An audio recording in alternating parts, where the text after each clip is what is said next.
intuition, so basically me and you are in the 3D right now, right? The 3D reality where they're Witchcraft? Like what? fifth dimension, time doesn't exist. Everything is happening simultaneously all at once. Yeah? Okay. So your intuition is actually coming Oh shit, dude. from the I didn't expect us to take this turn, dude. Your consciousness is in the fifth dimension, honey.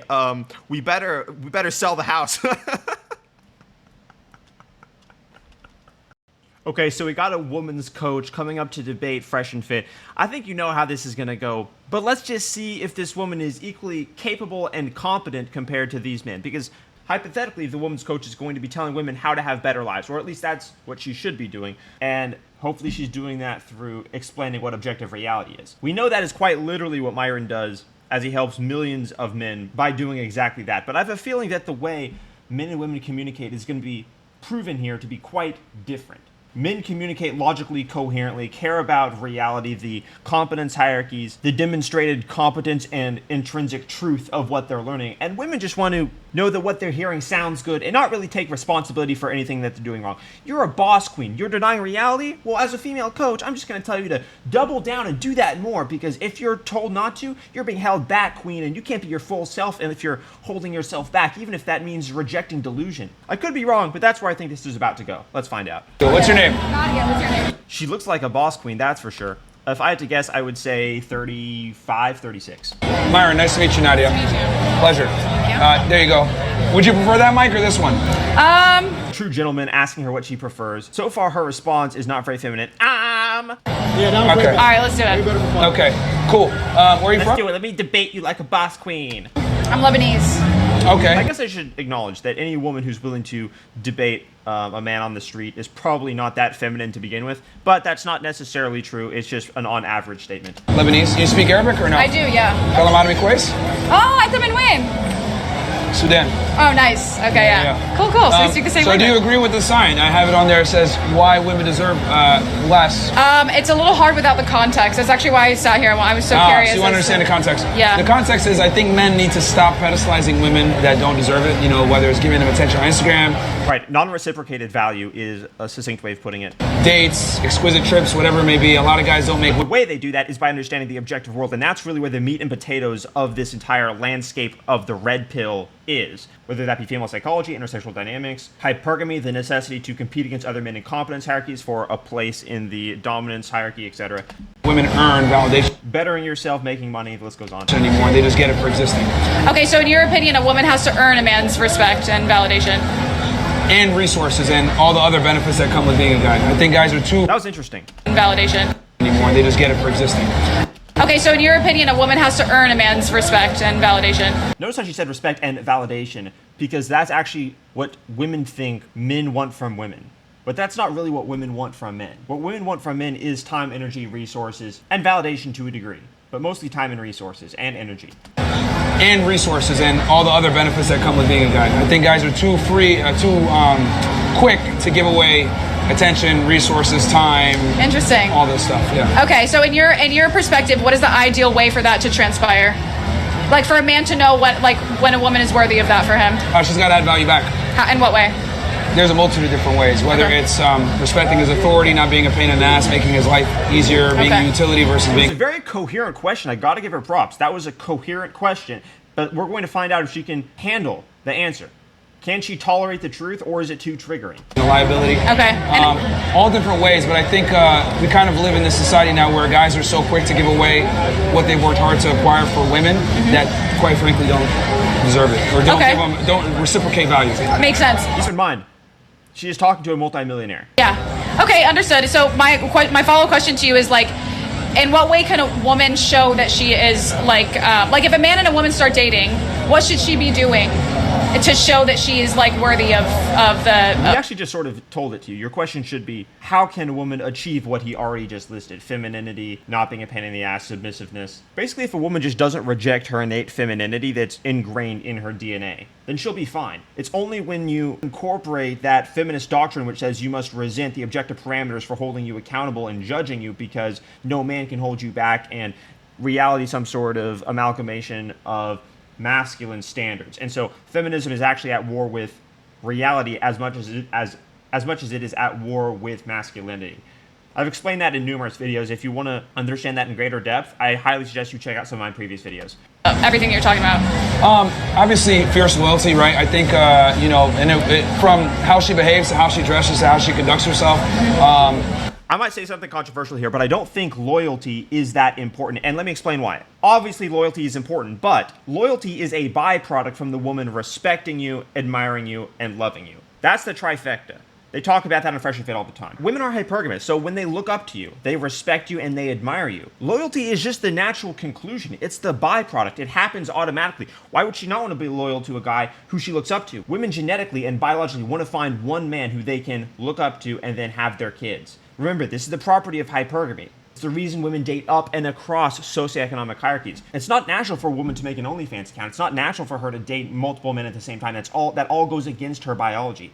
So I think when a guy lists loyalty as a criteria, he's missing the point. She has to respect him. She has to admire him first. And then everything else will fall into place. Now, feminism can get in the way of that when it gets in the way of her biology, which says, yeah, he might be, you know, extremely tall, physically attractive, in shape, multimillionaire, takes care of you, masculine. But you know what? Those are all parameters of oppression, of a predatory framework which lacks any just authority or competence. And that's where you start to see the Marxist lie enter the equation, which says there's only such thing as power that determines relationships between people. And that's really where the resentment of feminism comes from. Her behavior is in and out of real life. If she has a social media profile, she has it privated. She's not posting certain types of photos to make herself look all sexy for other men's attention. I think a lot of it is the woman protecting her modesty. Okay. We know that this woman does that. That's funny. All right, got you. And you come from, is your family Muslim or no? Yeah.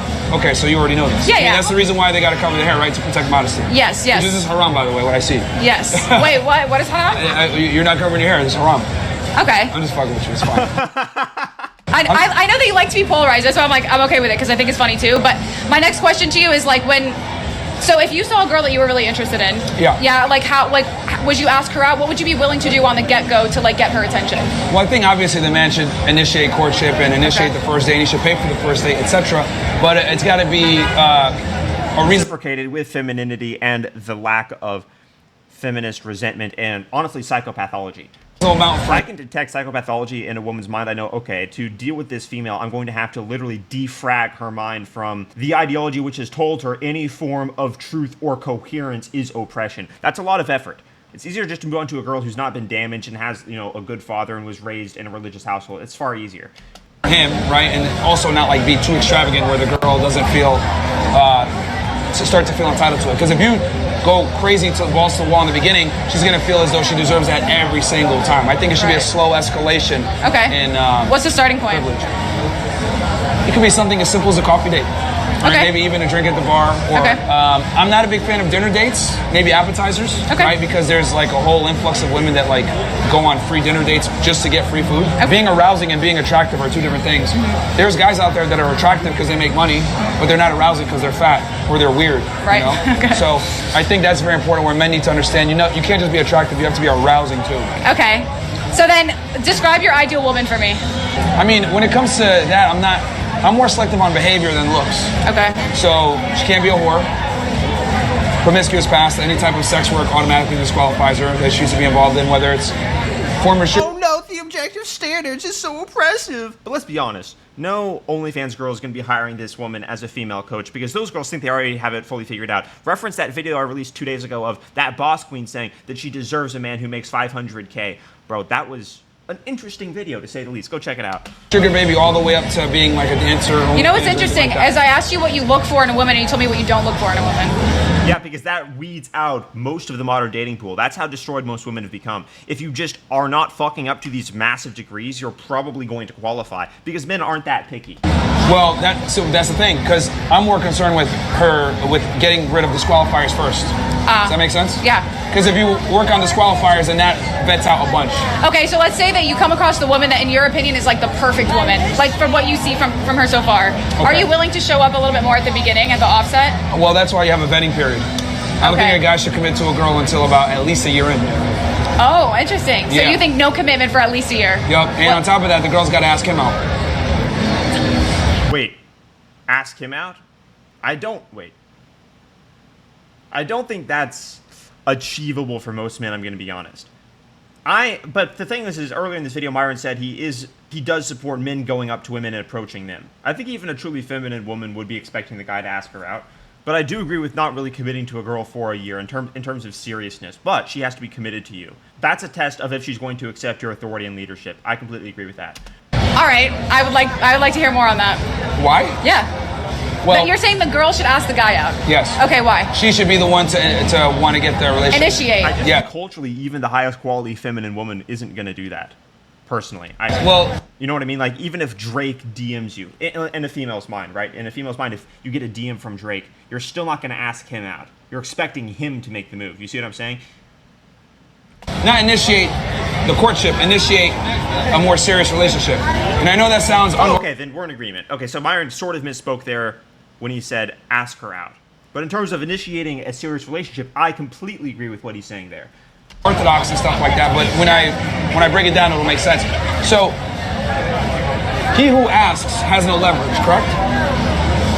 He who asks has no leverage. Yeah. I don't necessarily fully agree with that. You still have leverage. For instance, in a business transaction, if you ask the person you're buying an item from, are you willing to accept $20,000 instead of $22,000? Let's say you're negotiating for a car, or commonly seen on Shark Tank, when the person asks the shark, would you be willing to do 18% instead of 25%? The shark still has more leverage, but it's not like the person who's asking has no leverage, because they have the business. So I wouldn't say that applies what he just said in every situation. Again, this is very high resolution analysis, but I do think these details matter. Yes. If you're going to someone for a job application, Right. for a job, they have all the leverage and they hire you, correct? Okay, I can see So they're that. in a position In where that situation, he's correct. There are situations in which that statement is true. I think a more accurate statement would be, he who asks has slightly less to far less leverage depending on the situation. they can qualify or disqualify you, correct? Correct. So, as the man, it's your job to make her earn the validation, right? To make her earn the It validation. is definitely more healthy for the woman to earn the validation than the man to earn validation. And the reason why a man cannot earn the validation and still have a healthy relationship is because then the woman won't be able to look up to him. And remember what I said earlier in the video. If she can't look up to you, admire and respect you, admiration and respect require her being able to look up to you. Because women are hypergamous. They date up and across socioeconomic hierarchies. The relationship will fail if the guy's qualifying himself. He has to already be qualified. That's a more sophisticated description of what Myron's saying here, but just so people understand exactly what he's saying. Yes. Okay. Because, okay, you're the leader, Yeah. which means if you're the leader, then the woman needs to follow you, right? You're right. For a woman to follow your lead, she needs to respect you, right? Right. So she needs to feel like she's getting a prize when she's with you, correct? Right. Correct. So I look at it like a prestigious law firm. If you're an attractive guy and you got your shit together, you're like a prestigious law firm. Yeah, same concept. The law firm would have far more leverage. So I think what Myron is saying is the person who asks has less leverage, not no leverage. But the law firm has more leverage. The job application has more leverage. The shark on Shark Tank has more leverage. The man would have more leverage if the woman is seeking a relationship, and that I think is completely healthy. For sure, it's healthy. And if you disagree with that, and if you disagree that that's healthy, really what you have a problem with is the objective frameworks of psychology. It has nothing to do with anything else. Okay. People are applying to your law firm to try to get a job with you, Okay. right? Okay. So when they show up to the job interview, they're going to come dressed appropriately. They're going to come understanding what it takes for the business. They're going to know. They're going to. What's really funny is the number of women who want to be boss queens, want to seek their own career, and therefore will submit to that process of dressing up for an interview, putting themselves together, applying, seeing if they can get the approval of the boss, which, let's be honest, 95% of the time is a man. And women openly say they hate working for bosses who are women, but that's a different topic. But in a personal relationship, women don't want to submit to men because feminism tells them, oh my gosh, that would be terrible to have a man take care of you and provide for every single need you have and then to raise his children. That'd be just the worst thing ever.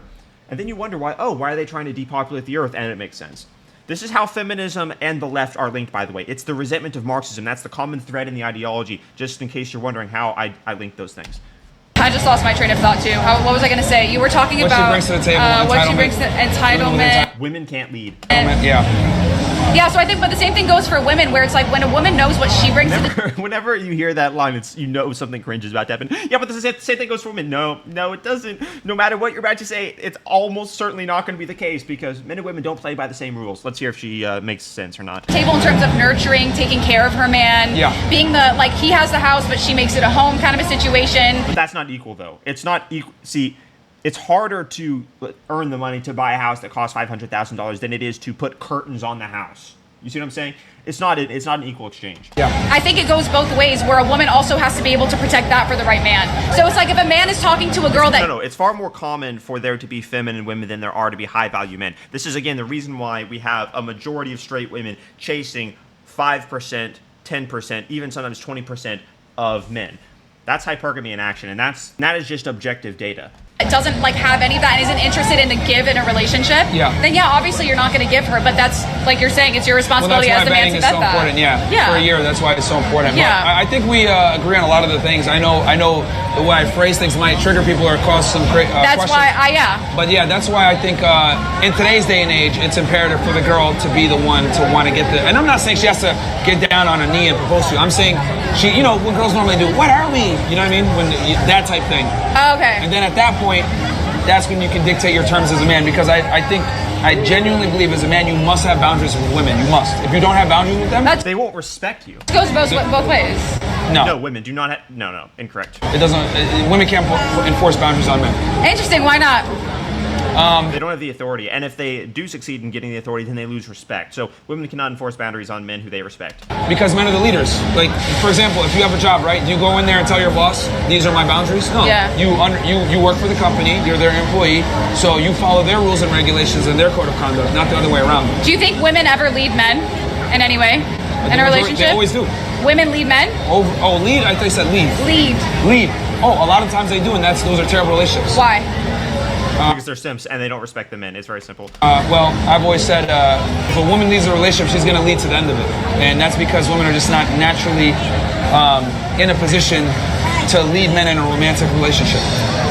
Okay, but do you agree that there's different categories of leadership in a relationship? Well, she acknowledged what he just said is true, but she's trying to dissect the definition of lead to be encompassing to other parts of the relationship that aren't applicable to the word lead. It's typical word games here. Or different types of leadership? For the pertinent things when it comes to leading a household, what does leading a household mean for you? Making decisions. What do you mean for you? It's objective. It means making decisions, deciding what's going to happen. Are we going on a vacation here or are we not going on a vacation here? Your wife's not going to come up to you and say, hey, we're going on a vacation tomorrow, pack your bags. No. But if the man does that, that's acceptable. Making the decisions is leadership. I mean, that encompasses many different things. Being the protector, the provider, provisioner. I don't think women should work. I think they should be staying at home with the children. I think feminism is a lie. So I think a man should be able to provide all that for a woman. Okay. Yeah. Okay, but I would say that women do also lead in the household in terms of, like, for example, when a woman is like that's why I said pertinent, like the most pertinent things when it comes to like the family unit. Like, of course, the house, keeping it clean, chores, all that. That's fine. That's whatever. But I'm talking about like real decisions that need to be made, right? The man needs to do it. What are real decisions? Right, typical word games. But I want to point out here that it's actually critical the man makes the decisions because even if he's wrong, the woman can still respect him for making the decisions. Whereas if he lets her make the decisions and then she's wrong, there is no recourse to that because he gave up his masculine frame and now they're in a bad situation and no one can get them out of it. And they talk about this in religious communities, both in Islam and in Christianity, why it's important for the man to lead and for the woman to be supportive even when he's wrong so that he can realize that he was wrong and then make the right decision, and that brings them closer together. It's very interesting, but societies have known this for a long time. Hey, we gotta move. Okay. Hey, I'm getting the job. You need to follow me. Okay. I'm gonna buy this. We want to buy this house, or we want to buy this asset. I'm gonna make the final decision on it. Like, life-changing decisions need to be made by the man. Okay. I'm not saying the woman can't be a what's the term? He can't confide or ask her opinion to get her take on it, of course. But at the end of the day, the man has to be the final decision maker. Really, the man should be making the decisions so that the woman can have a better life, because even in religious scripts from Islam to Christianity, and I'm saying those two because they are the two dominant religions of the world, the man's supposed to care for the woman more than he cares for himself. And therefore, his decisions directly correlate to her quality of life. I agree with that, but the other thing, though, that this is also something that I've recently learned, is that, like, when men can't use, like, when there's no more logic to be used, when there's a certain decision that needs to be made, sometimes the only thing left is intuition, right? And a woman is the only thing that is connected. That's completely wrong. The idea that there's some sort of situation where you can't make a logical decision or a decision that's objectively better or worse than another decision is totally false. If you think that there is a situation like that, what you're just doing is admitting that you lack cognitive faculties and that a smarter person in that same situation would be able to make a better decision. And the proof of this is that there are men doing better than you in literally any domain you can name. Business, Elon Musk. Bodybuilding, Arnold Schwarzenegger when he was his prime. Getting strong, Brian Shaw. Chess, Magnus Carlsen. Physics, Albert Einstein. You get the idea. You can always make better and worse decisions. Connected to intuition, men are not. Men are logical, right? So women actually, like, that's a really important thing. A man needs to be able to come to a woman and rely on her intuition in order to make those, like, really important decisions that he doesn't have enough information or logic about. Yeah, I mean, I And you find more information. That's called the lack of data. don't really like the whole concept of like, I feel this way, so I'm going to make a decision. I think It's not feel. Intuition is a very, intuition is based on feel, though. No, it's not. What is it based on? Intuition is based on You just admitted a second ago. It's based on not having all the facts and kind of making a decision. But in the the blind. facts. So here's the thing. I'm actually a manifestation coach, and I help women use their intuition to start making the most aligned decisions for themselves. Your intuition is coming from a place of higher knowing within yourself, where so your intuition. So basically, me and you are in the 3D right now, right? The 3D reality where Witchcraft? Like what? Bro, what? there's past, present, and future. Yeah. Fifth dimension, time doesn't exist. Everything is happening simultaneously all at once. Yeah. Okay. So your intuition is actually coming Oh shit, dude. from the I didn't expect us to take this turn, dude. Well, in the fifth dimension, my emotions result in the correct decision. Okay, honey. Can you go make me a sandwich? Like, bro, what? What? Hello? Are we still connected to Earth? Okay. version of your consciousness that is in the fifth dimension where time isn't real. So that Oh shit, your consciousness is in the fifth dimension, honey. We better sell the house. Sorry, that's just really funny.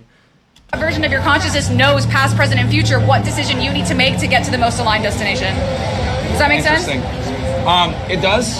I don't rely on that type of Because you're a man, thinking you're to not make supposed to. decisions. You're supposed to rely on logic. A woman uses intuition, and a woman being in touch with her intuition is a valuable asset to a man. I mean, she's hot, right? So she's allowed to have these opinions. That's fine. A lot of girls believe in astrology. I don't think that just because a woman believes in astrology that means like she's, unredeemable. It's just very funny to, when you encounter these certain beliefs women have, they're just like, dude, what is going on right now? You know what I mean? Because when he has no more That's why facts men gotta lead, left, guys. They use intuition. That's why we gotta lead. Yeah, this is why we have to lead. Oh my god, honey, in the fifth dimension, I think I'm correct. Like, what? What's going on, bro? Me all the way into there. Yeah, you see how you all the way into there. But hey, are again, you in a relationship? He is in several concurrent relationships. this question. How did we get here? It's like this speech. I thought we were doing the panel. Yeah. Okay, I mean, I can answer your question, but out of curiosity, what prompted you to ask that? I'm always curious. I'm just curious about your actual tangible experience with women. Let's assume, hypothetically speaking, I was a virgin. I never dealt with any girls. Okay. That's not where I was coming from. But I know, okay. but let's assume, right? Okay. Wouldn't it be fair to say though that like a fact is a fact regardless of who says it, Yeah. or their But qualifications? okay, yeah. Because like I've always thought it was because like anytime I have these discussions, a lot of times like girls always ask the inevitable, "Do you have you- a girlfriend?" okay, yeah. The reason they do that is because they're trying to appeal to the identity politics of Marxism, which says the quality of the idea is determined by the identity of the speaker, rather than the intrinsic merit of the idea. Again, feminism and Marxism, which is leftism, is linked. Those things are linked. As if like because that I know where that question comes from. It comes from, are you in a position of authority to speak on something that you may or may not even be involved in? Well, for me personally, the reason why I asked is because when you have an intimate relationship with Men are involved with truth, which therefore makes them able to engage in any framework and any domain as long as it is a coherent domain, which everything is. This is the reason why Elon Musk can build cars and rockets, because both can be understood by understanding physics, logic, rationality, etc. And he's super good at that. But women tend to think only emotionally, so they don't get how a guy can apply sets of logical parameters and therefore understand even female nature. It's beyond their comprehension. Anyway, guys, subscribe to the channel. This was a great video. It didn't go quite the way I was predicting it to go, but I was surprised nonetheless. Leave your thoughts in the comments down below. Let me know if you're right or wrong in the fifth dimension. Maybe we can get some feminists to try to defend that one. Okay, guys, subscribe to the channel.